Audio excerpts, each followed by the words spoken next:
Hello, my name is Kevin Bateman and this is I Can Dream and You Can Love in Phoenix Park in the Knockmareen Dolmen in Ireland.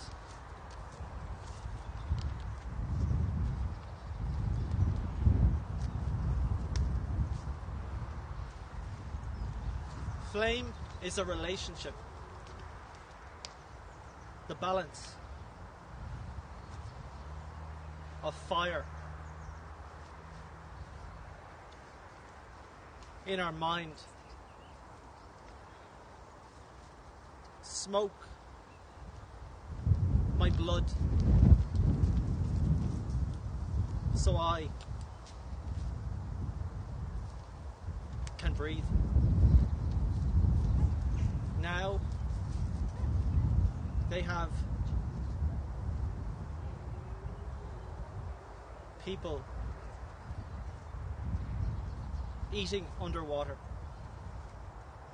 Eating water, sorry. This poem is called Last Night. It was a spiritual intervention. I see the blissful damage you have done. Our heart would die. I forget when I was born. We need you to bring life back to the world. The poor will eat from my hand if I decide to feed them. Everything they were,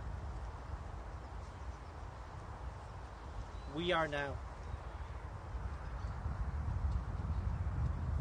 I want to whisper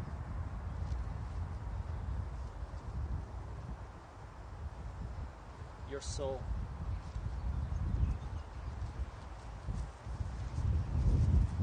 A room of utter sadness.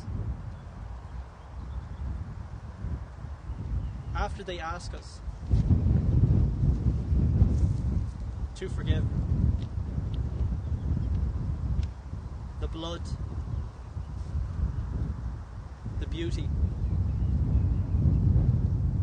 and the breast. Only the beauty will dance. She is a beautiful sphere. Do not let the dead rest in photos. Burn them. Let them move on. Something feeds on your remorse, and lets you steep in pain.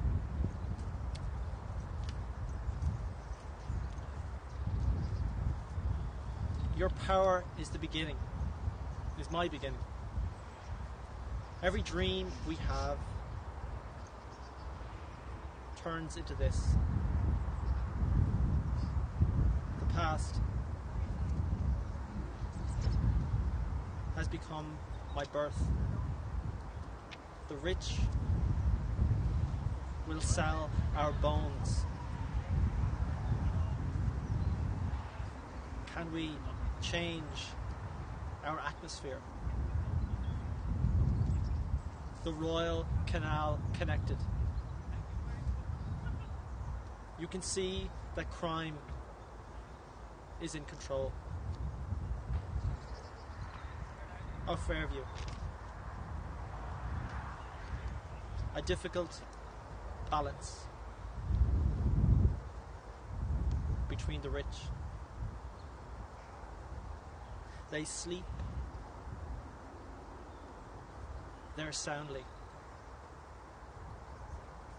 their demons feed at night. Thank you. And I give you Supriya. Thank you, Kevin. This is my very first reading in Dublin, and I'm grateful to you for have invited me here to read. I start with this poem. It's called Meet Me in the Morning on No Man's Land. Meet me in the morning on no man's land, where there are no magpies, no ravens, no candles, no kettles, no cups, no saucers, no sun, no moon, no light, no darkness. Yet it is morning, but mornings on no man's land are different from the casual mornings we wake up to. Meet me in the morning, where heads float and so do our hearts, where there is no gravity and the only thing that keeps us grounded is the fact that we are together and it's that time of the morning.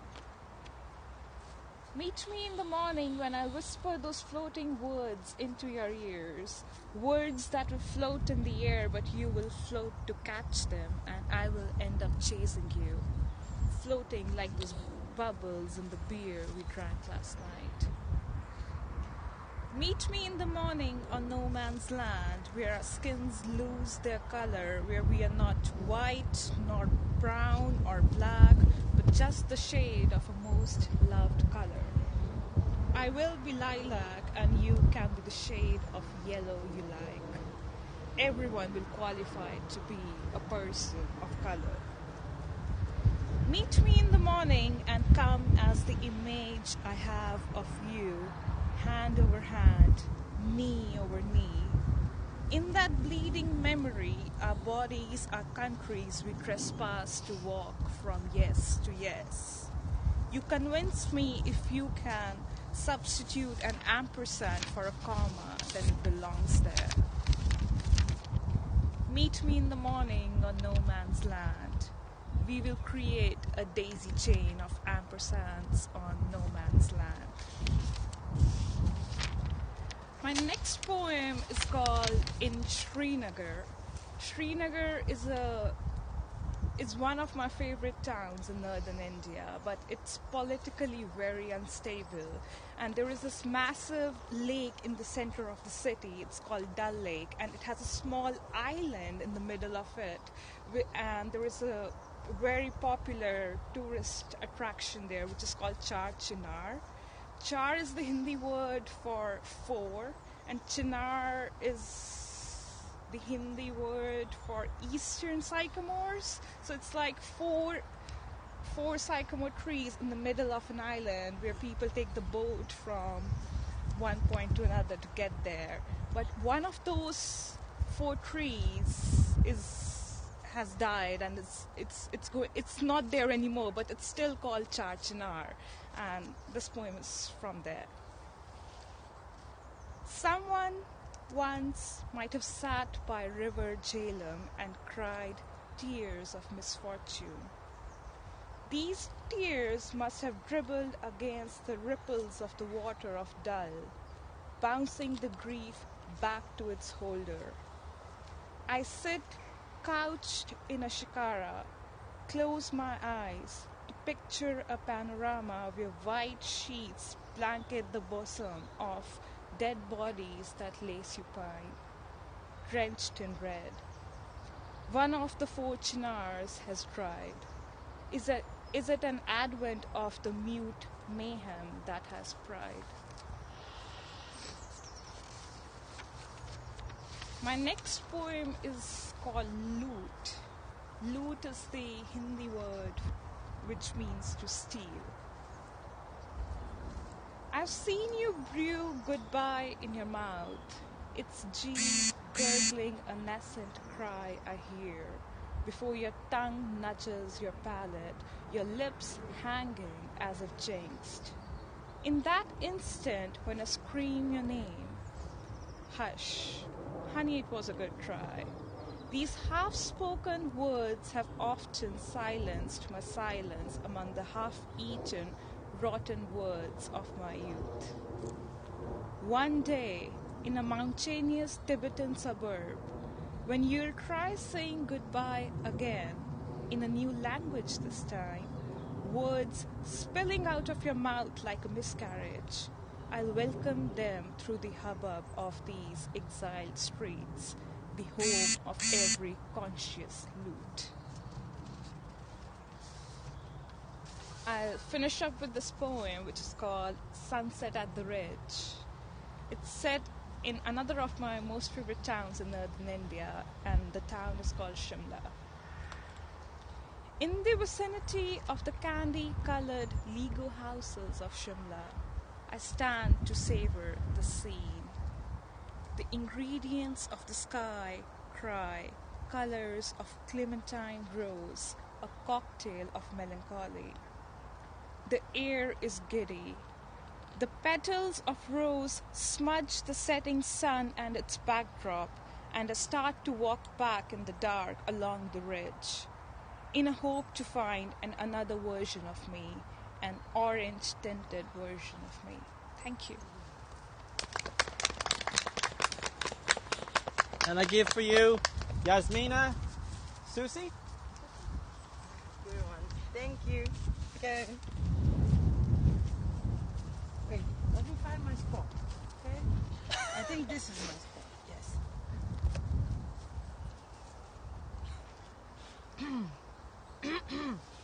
I think we forgot how to feel. So I write poems which have loads of emotions, and then I feel. Now you'll see.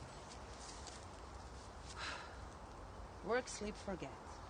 Look at their eyeballs exploding while they're injecting soap opera subtitles into their veins. Remote control gods put them asleep while TV news scream. War, murder, poverty, desperation. Look at their eyeballs exploding while they're taking everyday drugs that keep them high in this crazy mass hypnosis. Work, sleep, forget, repeat. Work, sleep, forget. Take your drugs and obey. Feed yourselves with an illusion. Feed yourselves, but be sedated and numb. It's so nice, oh so nice and comfortable to sit in front of TV devouring some food and watching soap operas and crying a bit over women who scream and shout while their husbands beat the hell out of them. TV screen mass hypnosis, and Mrs. K, who happens to be my neighbor, she will never act in soap operas or earn millions of euros or free herself from her drunk, violent husband.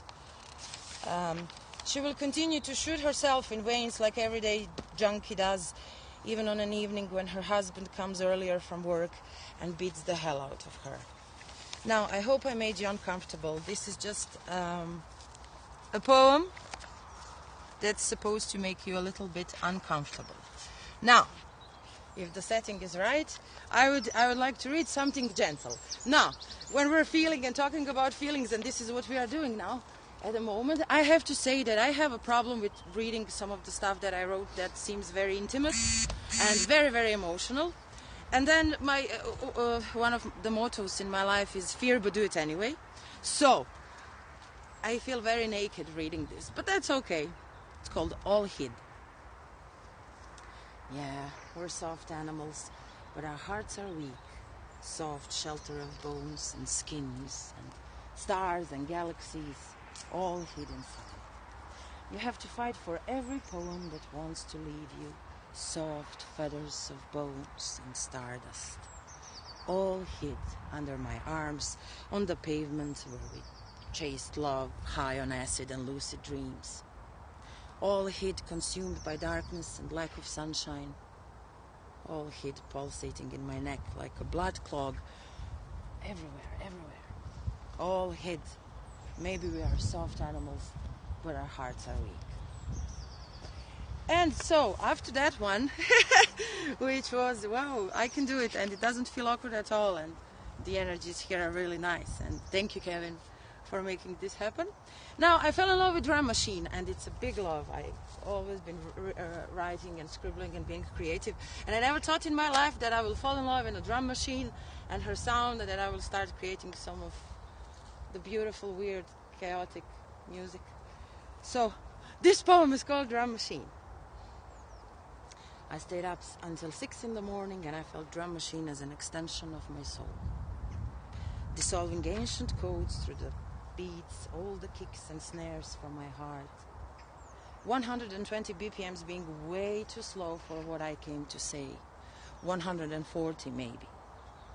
All the stories and poems I hold inside me, now it's time to fill them up with word floods while decoding ancient codes. I am free beyond fear. I'm free to decode. And so, one more and then I'm gone. It's so many feelings today, isn't it?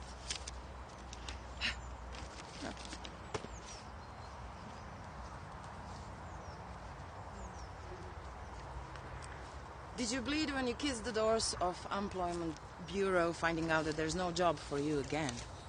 Did you survive another windy winter with unpaid gas bills and iciness between four walls?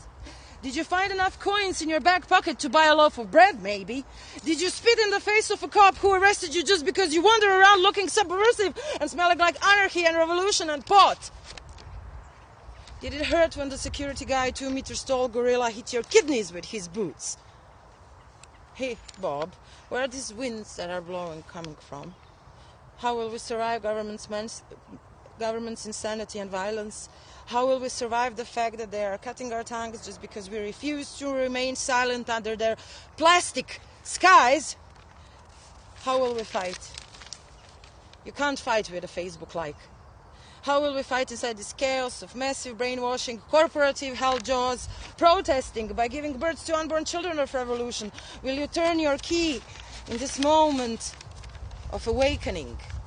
And I would just like to say that this system is really bad. This capitalism, it makes poor people even poorer. There are so many homeless people at this moment in Ireland, and it's not their fault.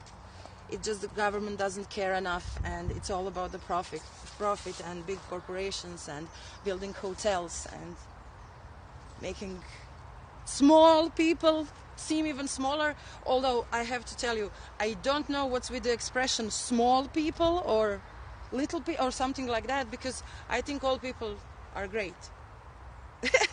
That's it. Thanks.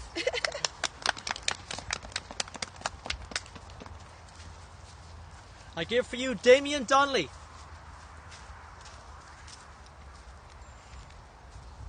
Thank you very much, Kevin. It's an amazing opportunity to be here. The first poem that I picked today was an easy choice because it speaks of dolmens. And here we stand in Ireland, in Dublin, in front of one of Ireland's oldest dolmens. And yet there are no signposts. It's unheralded. It seems as if there's a doubt over this dolmen. This poem is called Spelling Peace. And in between turns the tides. In between the heavens on fire and the heathens freezing below for hire. I watch from this ticking tomb, this dolmen of undeserved doubt, forced to find footing here in front of all this currish clout.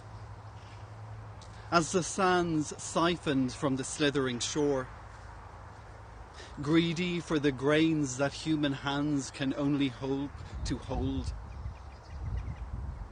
The sea ceaselessly sucking more and more from the less and less that lunges listlessly with the rest who hope and whore.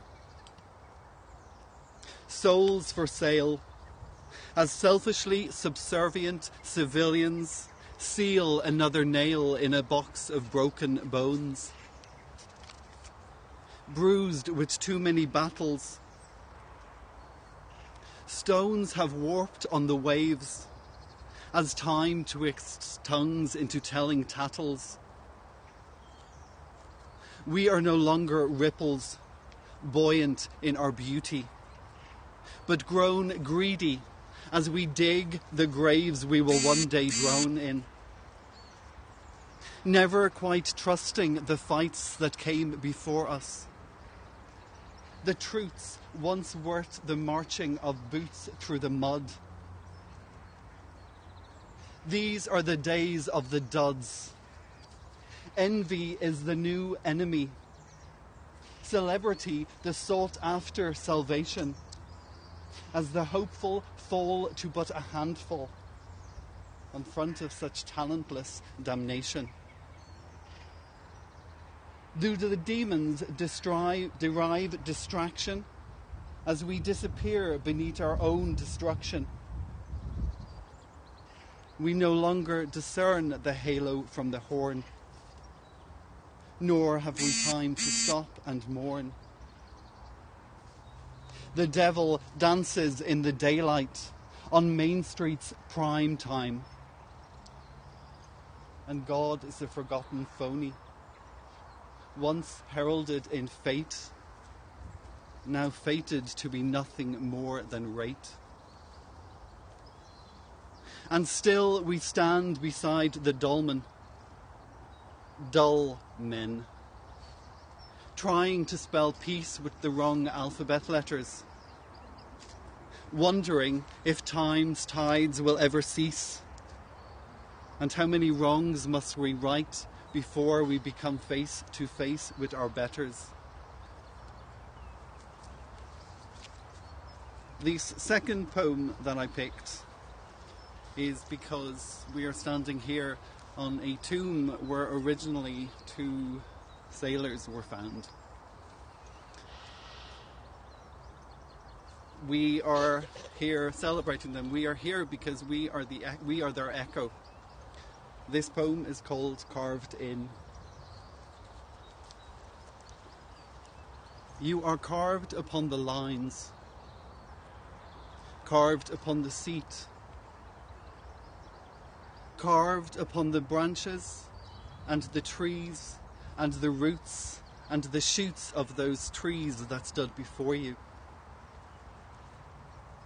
You are carved upon the life, carved upon the heart, carved upon the tears and the tissue and the memory of the mind that held you. Your scent is still within this garden, still upon the chair, is wrapped around the branches and the bushes and the buildings that stood around you. Your scent is sealed upon this body, teases still the tongue, smelt still on the hands, beneath the nose, and on this skin that used to touch you. There are knots within this wood, on this bench, on this seat, on these buildings, along this body that can never be undone. There are shadows in this garden, on this seat, by this tree, in the sunlight. Shadows in the sunlight, on this body that can never be erased. There is an echo of what once was, residing in this garden, in this tree, in this seat, in this heart.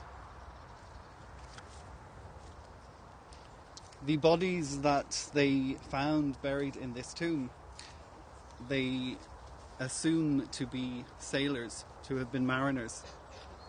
So I thought this next poem was fitting as it tells the stories that we make over the seas. This poem is called Salmon Dancers.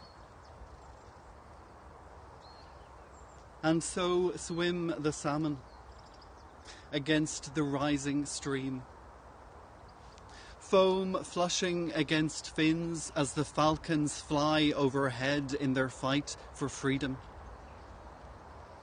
Destiny is not a dance that can long be distracted. Shiny specks of silver dancing, darting, born to beat back, to wage against the rushing waters as they make their way west. And so swim the salmon along the corroded coast of Connacht, that Atlantic sojourn, that shore still swaying in the shadow of those ancient songs when souls set off in search of security overseas. Burdened boats, battened down with the beaten and the broken, culled like cattle in the rain. Boats with barons and with fiddlers, singing and dying in their dream to a new world. Already mourning the old lands, the homelands they'd been swept from, kept from. And so swim the salmon. As the storms rage, as they battle onwards, these salmon dancers, leaving trickles like stones once tossed by hands now lost. Tracks to follow for others who will follow, as others have followed, as others who've fallen, their faces now faded. And so swim the shining salmon off into the world with the sound of home in every stroke.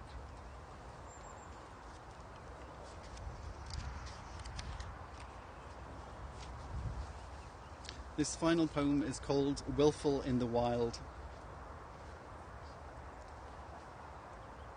Willful in ways worrisome, like in the wilderness weaned. He was born of the breeze and bound from birth to be breathless. And when they caught him, he said, "When I lay me down, let the ground make of me what it wants. Let the soil seek substance beneath my skin." Reckless in ruthless rebellion, like the river ravages roots, too timid to be touched and too tormented to be tamed. And when they chained him, he said, "When I lay me down, let the sun make of me what it wants. Let its rays find rest on my remains." But as they strung him up, he heard in the distance the feathers running restless. And as they pulled the rope, he knew in the mountains the vultures were hovering, ready at last to make a meal out of what was a beast of a man. Thank you very much. And I give for you Jessica Traynor.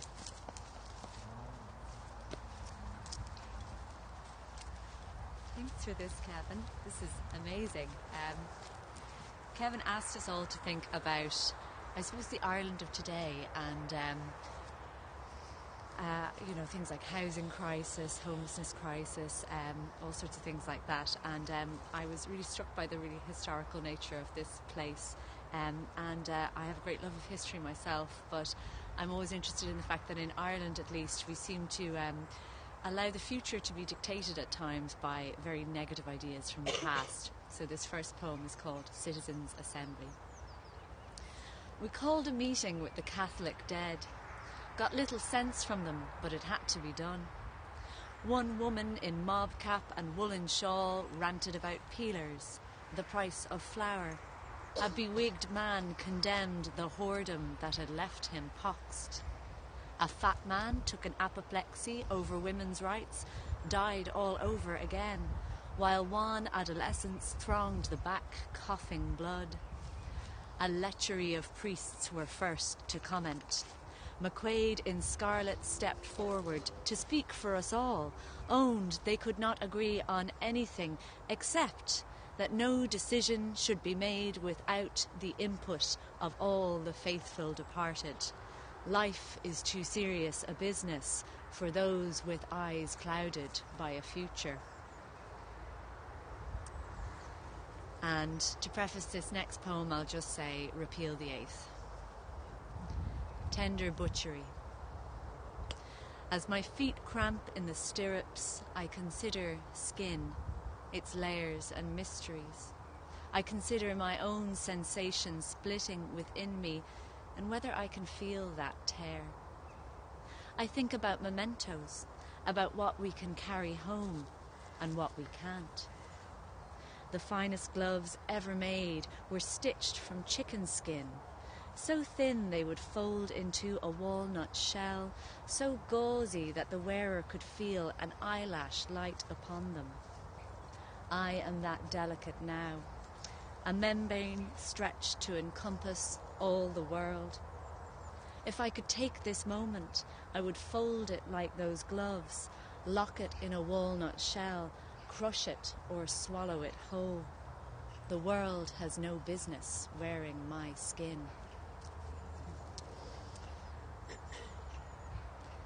So for my third poem, I was thinking about the migrant crisis, but I was also thinking about the Hamelin myth, which I think is a really, really fascinating myth.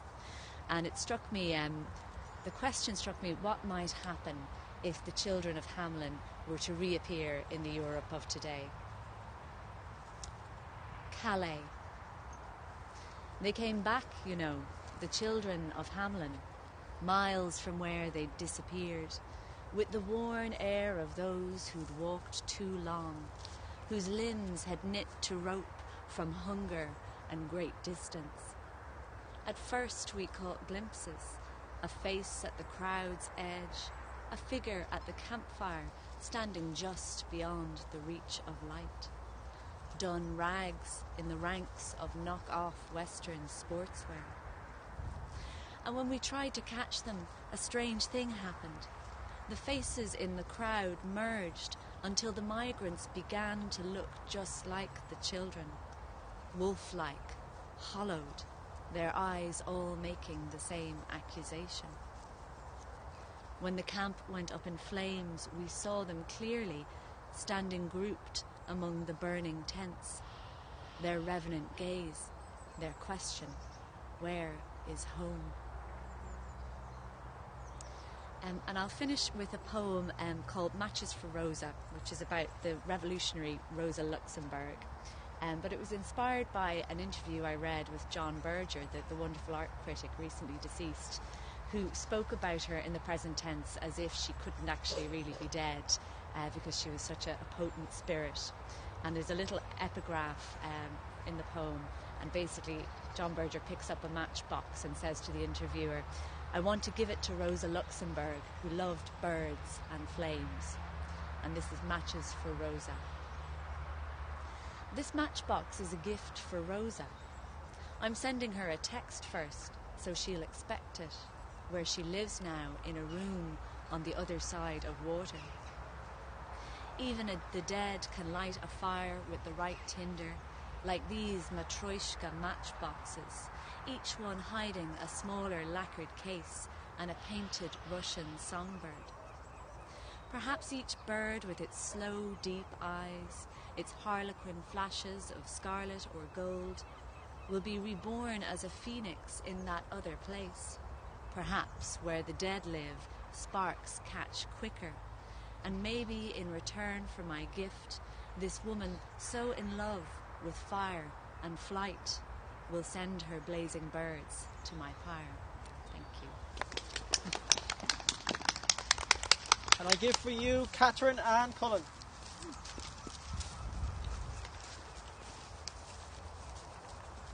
thanks for having me here. It's a lovely occasion, lovely to hear everybody reading. I thought I'd start with a poem. It's not quite about a dolmen, but it is about a symbol that you find at Newgrange and various other places, the triskel, a triple spiral. So it's called Triskel. I arabesque from the margins of your great books. You have not fathomed me. I am older than letters. I ripple from the first stone that skimmed the sea, turn in infinite circles towards you. I am the sweep of a quill, the flourish of a turning feather, the wind ruffling a wing. A seashell whorl in the border, the antlers of a great elk, a serpent's curled tongue. I mark time, sunrise at winter solstice, fireworks at year's turn.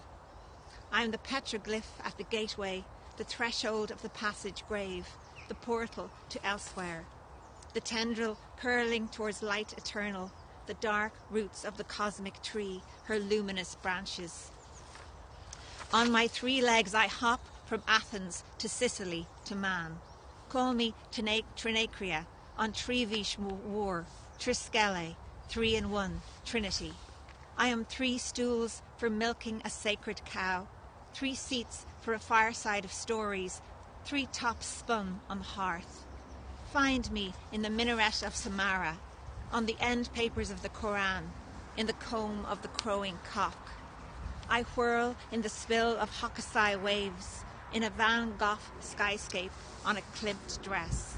I am without corners. I say turn, turn again, change, remain. Kevin asked us to think about homelessness, and I know Jessica's talked a little bit about that, so I had 2 new poems on that subject. One of them is called Flood, and it was inspired by a very awful letter that was a note that was pinned to the tents of people living under the bridge along the Royal Canal to tell them to vacate, and they also flooded the bridge underneath the bridges so that people had to move out. It starts with a quote from Revelation. Flood. And the serpent poured water like a river out of his mouth after the woman, so that he might cause her to be swept away with the flood. But the earth helped the woman. The earth opened its mouth and drank up the river which the dragon poured out of its mouth. While the barman joked, "Have you no homes to go to?"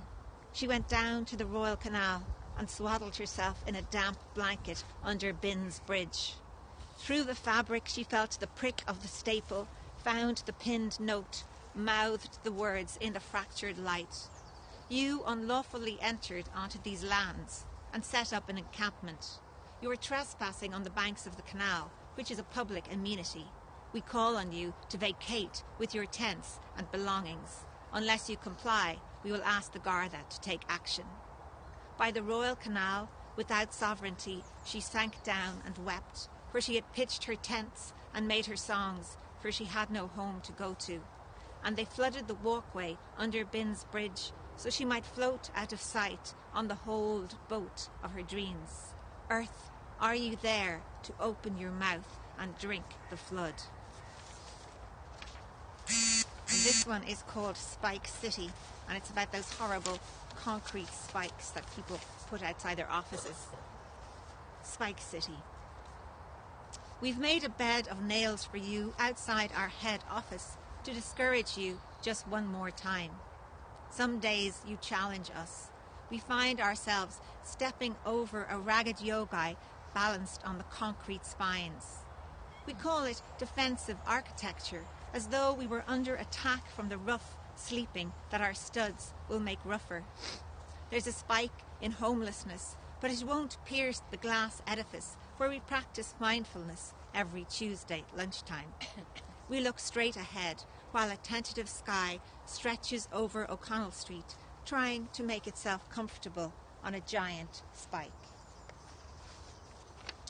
And love was another theme that was mentioned. So I asked my lovely partner Harry what poem he would like, and this is the one he chose. It's from my the new and selected poems, and it's called Waking at Tara Cove. Light trembles on lashes Your eyes stir deep pools of mourning where I might float or drown. Your body dawns on me. Our mouths dock and anchor where the earth ends and the sea begins, where the sea ends and the earth begins.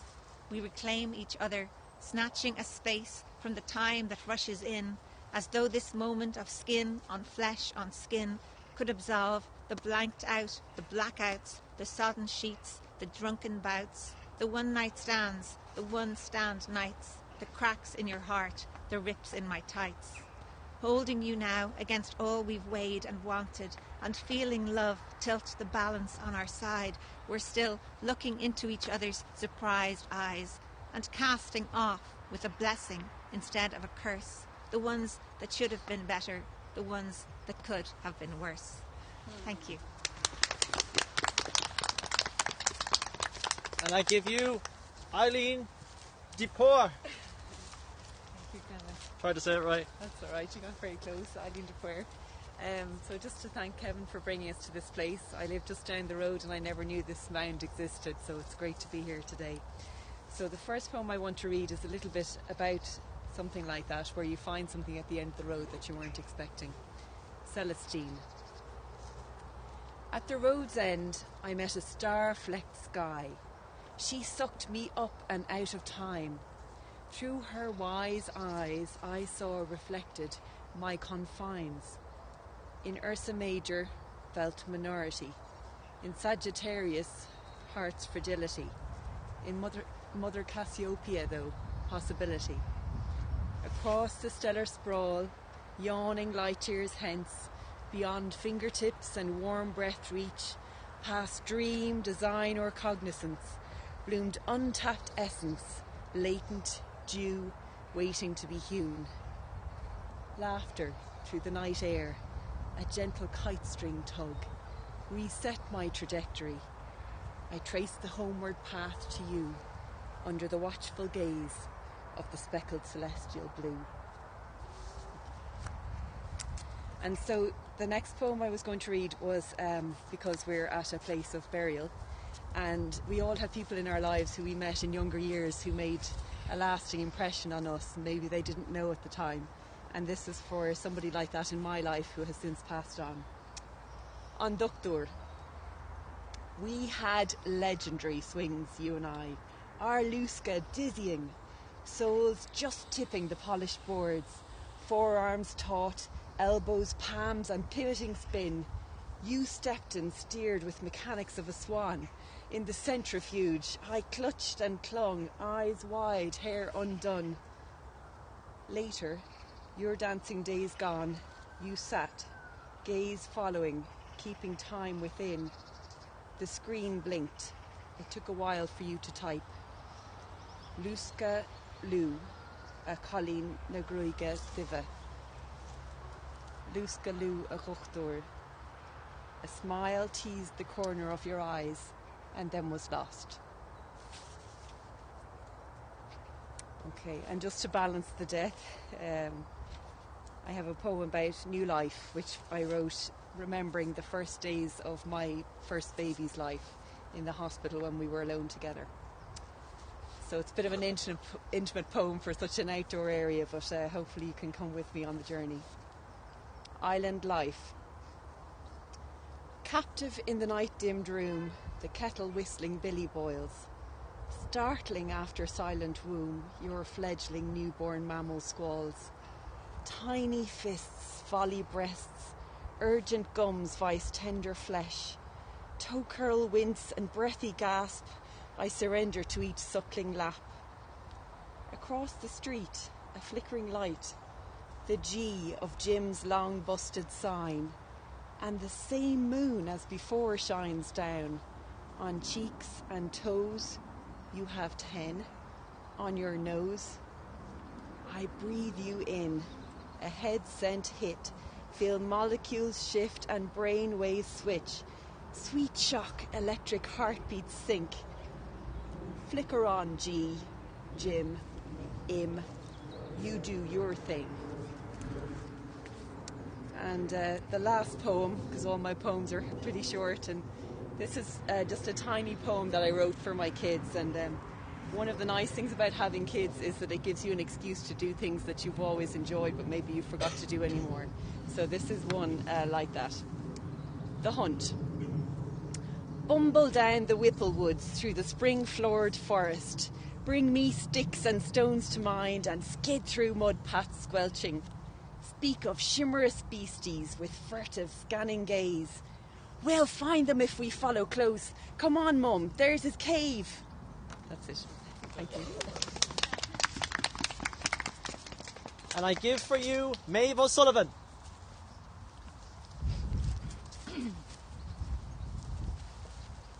So it's great to be here today. Thanks for asking me, Kevin. I'm going to read 2 haiku sequences from elsewhere and 2 longer poems from my collection, Vocal Chords. So I'm going to start with haiku sequence from India. So this time last year I spent a few weeks travelling around India and I visited what's probably the number 1 tourist attraction, which is the Taj Mahal. So although it's much more elaborate than this dolmen here, it's essentially the same purpose, which is a tomb. So Mughal emperor built this to commemorate his favourite wife, and her name was Mumtaz Mahal. Agra. En route from Delhi, the monsoon has yielded yellow mustard flowers. Double-domed mausoleum, the hum of awed visitors. Sunrise over the lesser wife's red brick tomb. All the way from Jaipur, carried on camel carts, these inlaid marbles. Taj Mahal in the distance, a parrot lands on a palm tree. Mughal fort, children in red rolling down its grass hills. European traveller, his cigarette smoke rising above the cannon. Baby Taj Mahal, gift of an abandoned daughter, pomegranate flower. And staying with the love theme, I'm just going to read a sonnet. It's just a love sonnet, so I don't think it really needs any explanation, but there is a nautical twist to it as well. Fathomless. Before I drift into a deeper sleep, as jaded mind succumbs to drowsy mist, there is one matter I would like to keep, the twist of your hair in my knuckled fist. I would be married by your boyish laugh, its coy contagion travelling the throat. A chocolate kiss upon a double raft, spontaneously overboard, afloat. The tempests tend to take us unawares, and lightning strikes us when we least expect it. But still in all, we're not too easily scared in this dream of blue waves weathering true grit. Awake to find your tresses in my hand, with promise of a passage to dry land. And the next poem I'm going to read is it's a kind of about spring cleaning. So I suppose this time of year we think about spring cleaning. Whether we do it or not is something else. So it's about a few other things as well, but you can guess what they are. And I have an epigraph in this poem as well from William Morris, who's a 19th century artist and writer and designer. And he says, "Have nothing in your houses that you do not know to be useful or believe to be beautiful," which is quite a good rule for decluttering. Objet d'art. It sits on my desk, this translucent object of plum and yellow, forged on Murano Island as a boiled sweet, its wrapping destined never to be twisted off. I tried to gift it to a sculptor cousin who protested. Too many objets d'art and too few places for them. And so it seems we're stuck with each other, I and this quaint Venetian pretty, its 70s sweater diamond pattern. It catches spring light as only glass can, stretching the length of my hand, just one swift move away from this sweet tooth. And I'm going to finish with some more haiku, and these ones are closer to home, so it's a sequence of haiku from in and around Dublin. And I live in this general area, so there's quite a few place names that will probably be familiar to some of you, or familiar to the Dubs anyway. Dublin. First ever taste of persimmon, St. Bridget's Day. After the reading, a cherry blossom petal on the heel of his shoe. Memorial gardens, all its roses dreaming of summer blooms. Viking burial ground, commemorating soldiers planted elsewhere. Running late, the scent of freshly cut grass on Croppy's acre. Phoenix Park at night, a fawn moves towards the meteor shower. Somewhere a murmuration is missing you, lone starling. Sandymount Strand, birds that haven't flown south huddling together. Winter solstice, a lone swan on Golden Bridge. Thank you very much for watching and listening. Richard? Can I have all the artists here? Jasmina? So we're going to walk all around the mountain. Richard, come. Following you?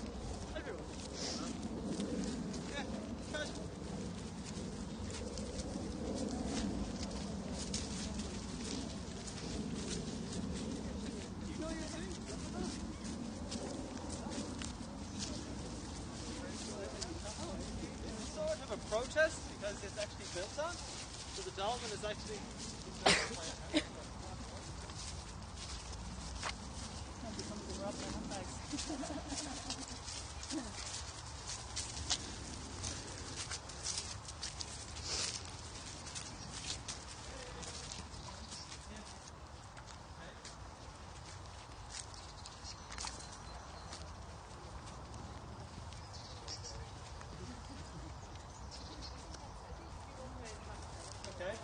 try to remember the fence there.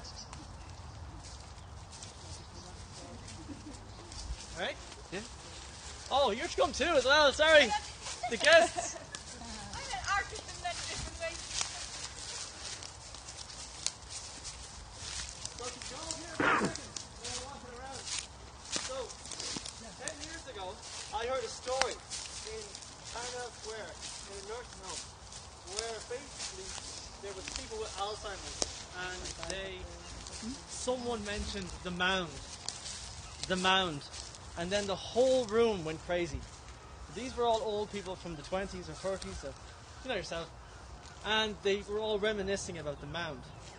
So this whole mound was a meeting place to kiss, and you know yourself, and it was a meeting spot to kiss and meet up and everything like that. And I've been 10 years looking for this location, so yeah, there you go.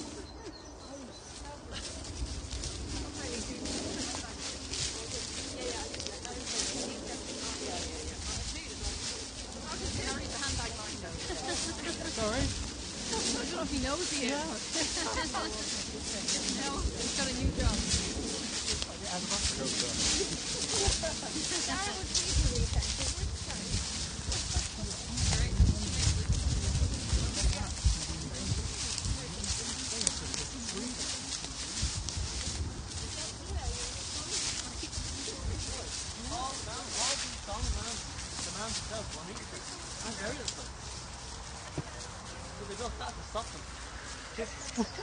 Pretty much. But it was mad. One person said at the nursing home. I didn't see this. I heard the story. One person heard the mound being mentioned. The mound. And they all were just contemplating about memories. They were happy and they were like all giddy and you know reliving the moment from the mound. Where'd you go? What's that? Harry's mine, is he? This is from the house now. Mark Warden, I think. Or one of the wardens. I'm not sure. Damien, I got a minute of footage of you. Got a new camera. Sorry? I got a minute of footage of you. I'm Richard, by the way. Yeah, hi. I wanted to say hello. It's nice to meet you finally. How are you? I got a minute of footage of you, so just to let you know. And you're the only guy person I recorded. So I'll send it on to you. Please. Brilliant. the whole feeling of the place, isn't it? Yeah, In the bookshop. Yeah, exactly. If not, in a pub. Exactly. Oh, thank God. Walk down here.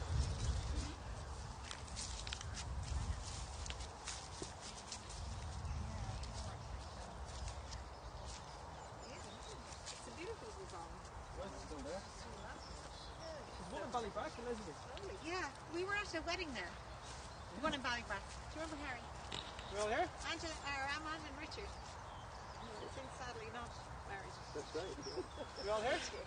Yeah? Yeah, Yes. I think so. Jasmina. Beautiful. Gorgeous. Thought it was really, really Thank you.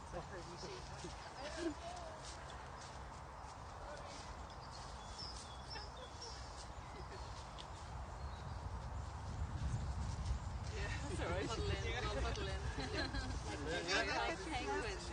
Like a rugby scrum. Hello, my name is Kevin Bateman, and this is I Can Dream and You Can Love in Knockmareen Dolmen in the Phoenix Park, Dublin, which no one knows exists. I do now. Oh, I didn't do the Bateman thing. Okay, sorry. Jessica Traynor, Ann Cullen, Maeve O'Sullivan, Supriya, Jasmina, Eilín, Damien, and me.